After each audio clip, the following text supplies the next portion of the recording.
Hi, I'm Rafa, and this is Life and Culture, where I get to share with you some cool stuff about life in Britain based on my experience living here.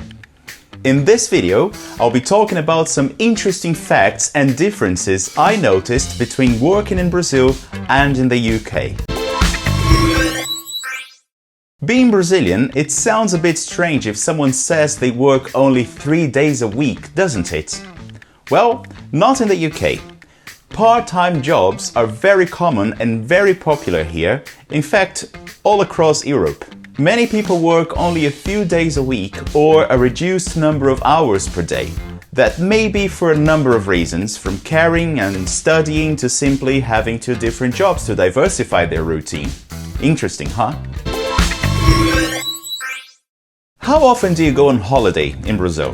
Maybe once or twice a year? In the UK, people tend to go on annual leave at least 3 times per year.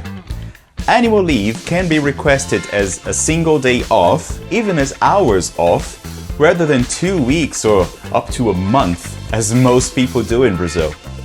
Of course, some people will choose to use their time off less often for longer periods, but that's not what most people do here.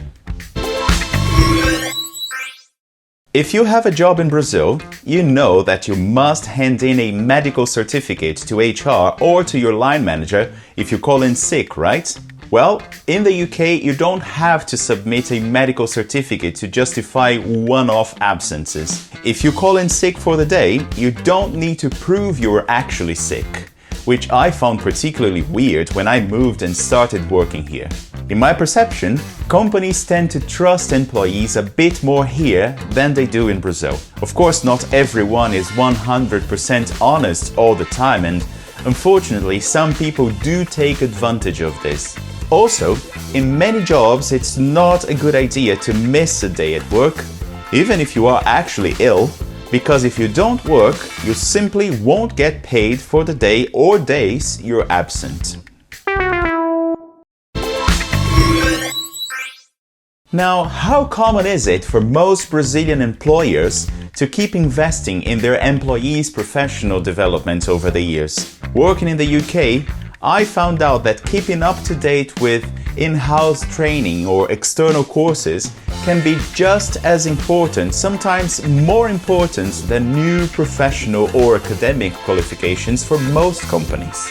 So instead of doing one postgraduate course, most people and companies here invest more in refresher courses than in new degrees or postgrads. Finally, I have learned that you can easily have a quite well-paid job as a tradesperson or a contractor without ever having a higher education degree. You can earn a quite decent amount of money per year working as a plumber or as an electrician, for example. Of course, you need to do some proper training and get at least one professional qualification to be able to work, but not necessarily have a degree. In fact, services in general are quite pricey in the UK and tend to be more profitable for workers than selling goods.